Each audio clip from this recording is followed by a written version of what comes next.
¿Cuántas veces eyaculaste en el último mes? ¿Te estás quedando corto? Tus testículos, si los tienes, hacen dos cosas importantes. Producen testosterona y crean espermatozoides. La primera es una hormona clave que ya sabes para qué sirve. Y los segundos, bueno, también sabes para qué sirven. Pero la pregunta en la que quiero que pienses hoy es, ¿sirve de algo eyacular un número determinado de veces? O dicho de otra forma, ¿eyacular poco o no eyacular tiene algún riesgo para la salud? Por el contrario, ¿ser un eyaculador frecuente tiene algún beneficio? ¿Tengo que esforzarme por eyacular más? Si estas preguntas te intrigan, y seguro que lo hacen, dejarán de hacerlo en breve. Si tienes dos testículos sanos, una hipófisis sana y un hipotálamo sano, produces una media de unos 300 millones de espermatozoides al día. Estos se generan en unos pequeños tubitos llamados túbulos seminíferos. Pero ¿cómo se generan diariamente miles de espermatozoides por segundo? Pues mediante un proceso llamado espermatogénesis. Las llamadas espermatogonias, mediante mecanismos de mitosis y meiosis, dan lugar a células móviles con la mitad del material cromosómico que el resto de células y que llamas espermatozoides. Estos, una vez madurados, tienen la increíble capacidad de fecundar un óvulo. ¿Pero sabías que tu cuerpo considera a los espermatozoides como potenciales amenazas a destruir? Hablemos de la barrera hematotesticular. Existen varias barreras interesantes en tu cuerpo. La barrera hematoencefálica aísla el encéfalo de todo aquello que lo dañaría. La barrera hematorretiniana hace lo mismo con la retina, pero existe otra menos conocida, la barrera hematotesticular. Esta es la forma más elegante de evitar que tu sistema inmunológico ataque tus espermatozoides, aislarlos. Y tu biología los aísla mediante una barrera formada por uniones estrechas y ocluyentes de células de Sertoli. Si esta barrera no funcionase, se podrían crear, y de hecho se crearían, anticuerpos antiespermatozoides, que es una de las causas de esterilidad masculina. De hecho, es lo que puede ocurrir cuando hay algún elemento externo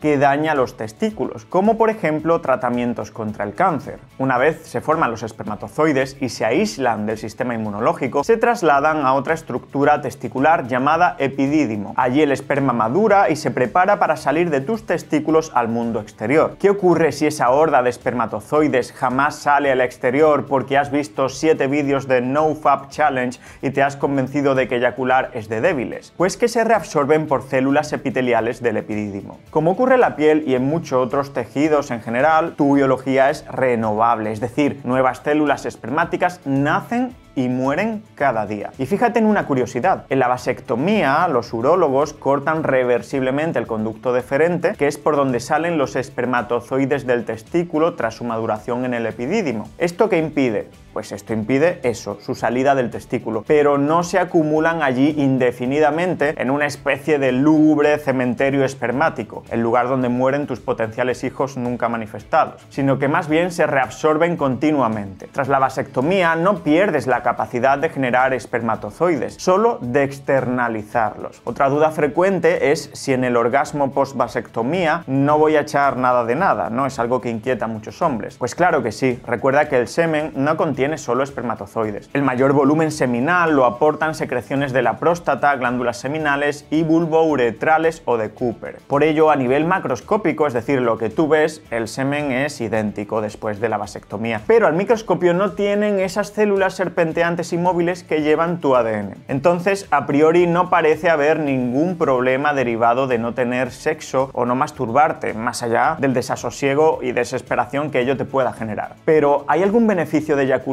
por ejemplo, en la reducción del riesgo de cáncer? Riesgo de cáncer y frecuencia de eyaculación. El cáncer de próstata afecta a 1 de cada 8 varones a lo largo de la vida. Si viviéramos lo suficiente, todos llegaríamos prácticamente a tener cáncer de próstata. Esto quiere decir que cualquier cosa que podamos hacer para reducir el riesgo de padecerlo es bienvenida. Y aunque el líquido seminal contiene sustancias inocuas que ayudan a vivir y a prosperar a los espermatozoides, existe una hipótesis llamada la hipótesis del estancamiento prostático que afirma que la no renovación frecuente de este líquido seminal podría formar carcinógenos llamados cristaloides en tu próstata. Esta exposición continua a carcinógenos de las células prostáticas aumentaría el riesgo de que sus células degenerasen en un adenocarcinoma prostático. Eso sí, recuerda, es una hipótesis. Antes de entrar en la evidencia sobre esto, te recuerdo que hay mucho que ya puedes hacer para reducir tu riesgo de cáncer de próstata y que no tienen nada que ver con el onanismo ni el sexo. Desde seguir una dieta rica en antioxidantes de origen vegetal vegetal como el licopeno, que lo encuentras en tomates o en sandía, a mantener un porcentaje de grasa saludable, evitar el tabaquismo activo y pasivo y limitar el consumo de alcohol. Como factores protectores, como casi siempre, tenemos el ejercicio físico y la actividad física. Ahora, entrando en los estudios, hay uno que sobresale por encima de los demás. Es este. En él se analizó la frecuencia de eyaculación de algo más de 30.000 varones con edades que variaban desde los 46 a los 81 años. Como curiosidad, todos eran sanitarios, dentistas, farmacéuticos, médicos, podólogos y también eran casi todos blancos, por lo que es un estudio poco representativo de la población general. Lo que encontraron y la principal conclusión fue sorprendente. Los que eyaculaban más tenían un riesgo de un 19 a un 22% menor de cáncer de próstata más adelante en la vida. Pero ¿qué es eyacular mucho y qué es eyacular poco, no? ¿Dónde ponemos el punto de corte? Pues se consideró una alta frecuencia de eyaculación el llegar a 21 eyaculaciones o más por mes, es decir, unas 5 o 6 por semana. Y una frecuencia baja apuntaba a unas 4 a 7 eyaculaciones al mes, 1 a 2 por semana únicamente. La mayoría, eso sí, eyaculaba pues una cifra intermedia entre 8 y 12 veces por mes, 2 a 3 veces por semana. ¿Cuántos goles metes tú por mes aproximadamente? Déjalo en los comentarios. Y hay curiosidades muy intrigantes de los supereyaculadores de este estudio. Por ejemplo, que tomaban más alcohol que el resto. Ojo con esto, que esto es negativo, no quiere decir que esto sea bueno, no. Estaban más frecuentemente divorciados, también tenían más enfermedades de transmisión sexual y comían unas 200 calorías más de media que los menos eyaculadores. Vaya que en términos generales, por un motivo o por otro, se cuidaban menos. De hecho,